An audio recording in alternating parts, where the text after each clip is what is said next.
Hey you guys, it's Britt. Today we're here to talk about the influencer and YouTuber Elle Darby.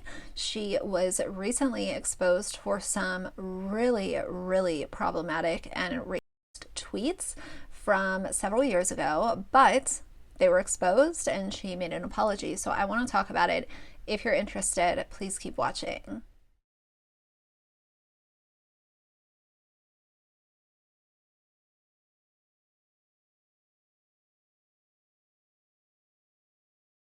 All right, you guys, so if you're not familiar, Elle Darby is an influencer and YouTuber. She has right now 577,000 subscribers on YouTube. That number was higher, but obviously she is currently losing tons of support, tons of subscribers, as she should. You know, at the end of the day, I've seen this happen with several influencers where they are built up to such a high number and they're so popular, and then, you know, problematic tweets or bad Instagram posts made, you know, they're exposed by saying something that they shouldn't when they didn't know they were filmed. Like, there's so many different scenarios that can happen where the exposing happens. And I think that it's great. You know, if you have skeletons in your closet and you were you know, doing these kinds of things, at some point in time, it's gonna come out. That's just the world that we live in. You cannot be this kind of person, put this type of content out onto the internet and think that nobody's ever gonna come across it, nobody's ever gonna talk about it. It's absolutely just a stupid way of thinking. And if I was someone who was a subscriber of Elle, and this came out, I would want to know about it. I wouldn't want it to stay under the rug and ignored. So I think that it's good when these kinds of things come to light. Do some people change and get better? They do. But unfortunately, a lot of times with this influencer culture, it's created by popularity and by being vain and by a lot of times not doing a whole lot of anything and becoming very popular and very financially successful. But at the same time, all of that success can go away if your tweets come out years later. And that's where we are with Elle. So I have not seen her apology video. I will run some of the tweets right now, and then we're going to watch her apology video. Trigger warning, because some of the language in these tweets is extremely offensive and it's very upsetting. So if you're in a position where you don't want to see the tweets, I'll put a timestamp where to skip and we can get right into her apology. But let's run the tweets and then see her apology.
I've tried to film this video so many times and every time it is not good enough because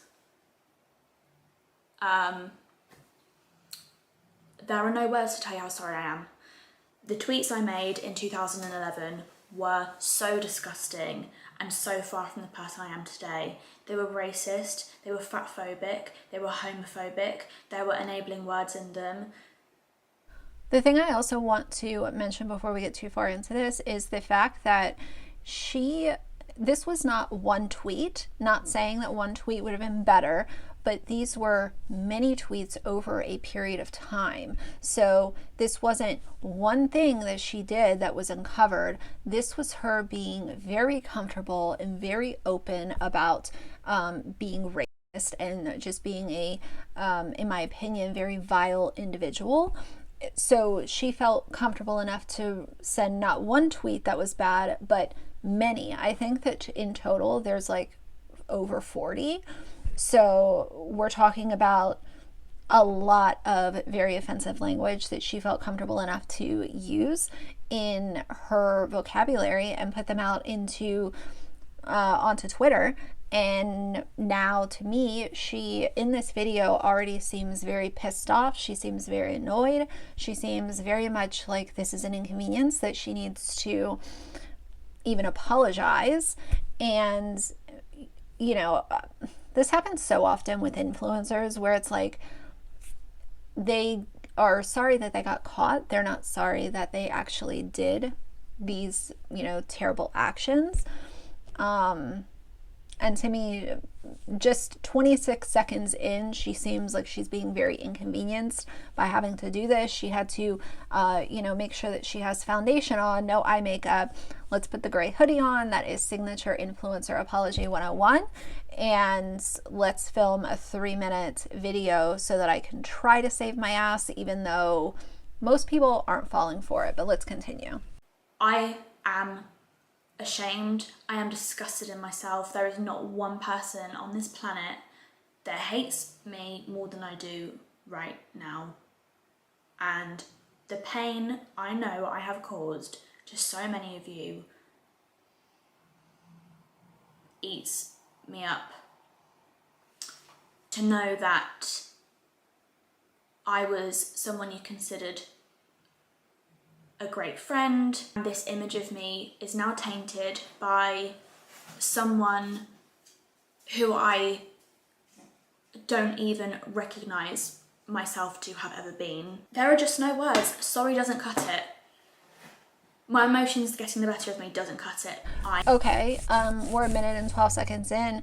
What have you done since those tweets were put out to educate yourself on why those words are offensive and why it is that you were wrong? She's apologizing to her subscribers for her image being tainted, but where is the apology to the people that she directly insulted and used derogatory terms towards, you know, entire races of people? And you know, instead of her being worried about the image that she's built for her subscribers being tainted, don't really care about that. What I would want to hear is an apology directly to the people that she said these vile remarks about. Sorry, and I hope you can see through my entire time on YouTube that this is not the person I am today. It's not the person I was last year. It's not the person I am. This is the most hurtful thing I could have done to so many of you. And I know it feels very fresh because it's just come out. And you may now see me with that same mindset and those same... So many of you. So she's still talking to her fan base, her subscribers. I understand that some of her subscribers fit into, you know, the groups of people that were directly affected by her saying these really cruel remarks. But to me, she is apologizing to her fan base because of how they see her. But I wouldn't even necessarily be so concerned with, oh, I'm sorry to my subscribers. How about I'm sorry to these groups of people that I intentionally hurt by typing out really nasty, offensive tweets and putting them out into the universe and not thinking twice about it. And I think what happens a lot of times with influencers is they're exposed for something like this, and, you know, before they were popular, before they got famous, they were very open with who they are. And anyone who can send over 40 tweets using the kind of language and derogatory words that Elle put out, that is someone who is very comfortable with that kind of language. And at a certain point in time, she probably thought, oh, well, now I'm vlogging, now I'm putting my life onto YouTube. So I'm going to need to be very careful about my image and what words come out of my mouth, what I tweet. And let's just hope that these tweets from years ago never come to the forefront. I'll just be really, really careful and make sure that my image online is pristine. But I always go back to, if those kinds of hateful words are part of your normal vocabulary, then I personally don't believe that someone can just drop that and go on with business as usual tomorrow and be a really, really good person, because you at one point in time were so comfortable with these terms that you sent out over 40 tweets using racist and vile vocabulary. Like, that's just not something that transitions overnight. That's something that, a lot of times with situations like this, it's the fact that it was normalized in the upbringing of this influencer, and that's why they might have been so comfortable to use this kind of language at a young age, not knowing that at one point in time they would become a YouTuber and eventually be exposed for who it is that they were. And I know those disgusting words and those awful tweets are always going to be associated with my name. Yeah, it's because you sent them. They're not associated with your name for no reason. You're the one that sent them. And I wish I could do something to take that back and to change that, but unfortunately the only thing I can do is to continue bettering myself as I have done over the past 10 years. Have you bettered yourself, or have you just been more careful with what it is you allow people to hear you saying? Since I made those tweets, I have grown from a girl to a woman. I have lived more life. I have experienced more things, and I have had better education in these last 10 years than I ever had all the years before those tweets. That younger version of myself has let down. I'm not really sure if education has a whole lot to do with these types of issues. I think that it goes much deeper than just being educated. It has a lot to do with what your makeup is as a person, like what your soul is made up of. What are your values? What are your deeply rooted core, like what's your moral compass? Like, it doesn't only have to do with an education and life experience. To me, I might be unpopular, but I think it goes much deeper than that. Everybody in my entire life, my family, my son, my friends, my colleagues, my entire team, everybody that has ever watched and supported me on here, I've let down everybody. So again, we're going back to letting down her team, letting down her son, letting down her fans. But where is the apology for the people that were hurt by the words that she used? That's what I'm wondering. I hear a lot of, oh, my image is ruined, I have no future. What are my subscribers going to think? But what about the people that were directly affected by the language in those tweets?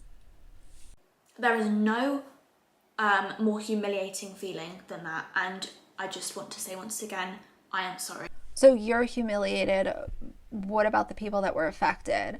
This keeps rotating back to her kind of putting on this pity party about how bad she feels for herself, her son, her subscribers. But that's not really what the point of these tweets being exposed is. It wasn't to say, oh, I'm embarrassed for myself, I'm disgusted for myself or by myself.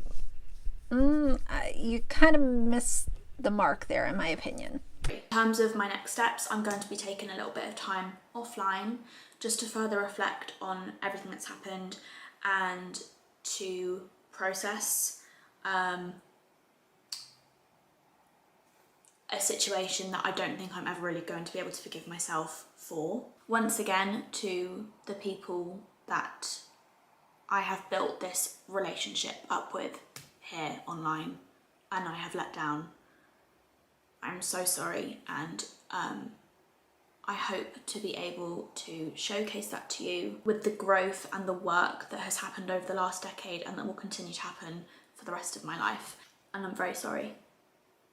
She is a mess. That was a mess in my, like I said, in my opinion. This is someone who is sorry that she got exposed. She is sorry that her subscribers might see her differently. But instead of saying, oh, I'm sorry to my subscribers, the entire apology should have been directed towards those who she insulted and directly affected. It should not be, oh, I'm sorry for my image. I'm sorry for my team. Like, to me, that was one of the worst influencer apologies I've seen in a while, and I've seen quite a few. So I looked on Twitter, and I want to read a couple of these tweets from people who have watched Elle. This one user said, just watched Elle Darby's I'm sorry video, and she literally looks and sounds like the most insincere, unsorry person I've ever seen. That was literally the most pathetic apology. The next one says, Elle Darby's apology video was so insincere. Instead of focusing on the specific people she hurt and focusing on her multiple racist tweet and 2016 video, she made a 3-minute video about how angry she is at herself from 10 years ago because now her career is ruined. And that's what I'm saying. It's kind of like, oh, my image, my image, my image. But what about the people that were directly affected instead of worrying about how many people are going to unsubscribe? Because you're going to lose subscribers no matter what when you're exposed for being a piece of shit. That's just how the internet works. And if you think about this in a I'll read one more tweet and then I'm going to tell you guys my thoughts. Someone else said, Elle Darby's apology video is the most insincere thing I've ever watched. And I've never watched any of her videos, but I could tell that she was very it wasn't heartfelt. She was very bothered that she even had to make the video, and that's just my personal opinion. What I want to say though is when we think of influencers being exposed for, you know, racist tweets or terrible stuff on Instagram, whether or not it was from last month or many years ago, when you think about this, place the influencer in a normal corporate job. And if something like that happens and you're, you know, working a normal job and your boss calls you in to say, hey, what are all of these racist tweets about? Chances are you will either be suspended or fired, because nobody wants someone who could say those kinds of things over and over and over again working for their company. And it's the same thing in influencer culture. Now, she might bounce back from this and get new subscribers who, you know, a year from now don't know about this specific situation, or they don't, you know, care to know. But when your popularity and your bottom line and your income depends on the public knowing that you're a good person, they will support you until you're shown to not be a good person. So, you know, her losing subscribers, to me, I don't feel bad. I don't feel pity for someone like that, because I don't feel pity for someone who could say all of those things and then just, you know, go on to build this like perfect image. And when it's time to confront the issues head on, she ends up getting upset and talking about her image and how disappointed she is in herself and how her subscribers are disappointed. It was very much, she was bothered. She didn't want to make the video. She was inconvenienced. And, you know, obviously I'm not the only one that says that, especially based on some of these tweets that I read as well. So it's upsetting when I understand how it's upsetting when you watch an influencer for so many years and you feel like you know them and they're a great person. Sometimes you might even watch them every single day, and then something like this comes out and you realize that they're not the person that they were portraying themselves to be. But it can be upsetting because we do grow attached to YouTubers. And I said a while ago with the, I'm like blanking right now. I'll put her picture or her name on the screen.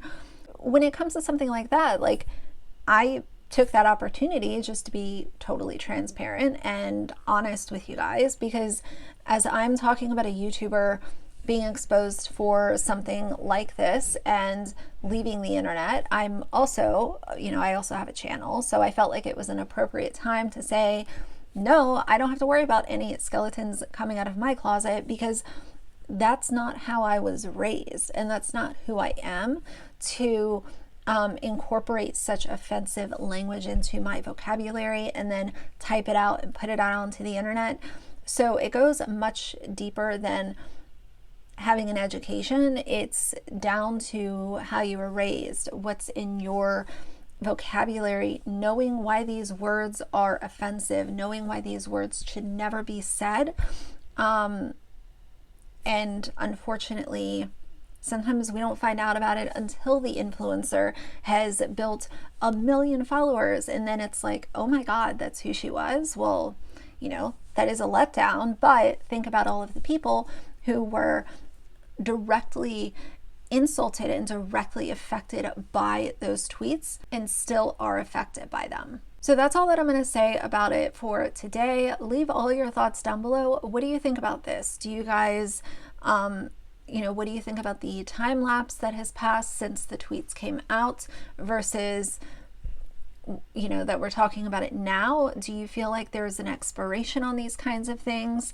What do you think about the quantity? Because that was something else that really just, it was a whole lot of really offensive tweets. Like I said, it wasn't one thing that was tweeted 15 years ago. Not saying that would have been good, but when you're comfortable enough to say it over and over again, that really tells me that your makeup is just shit, in my opinion. So either way, for now, if you like the video, leave a like and a comment, and if you'd like to see more from me in the future, please subscribe. I'll see you guys soon. Bye.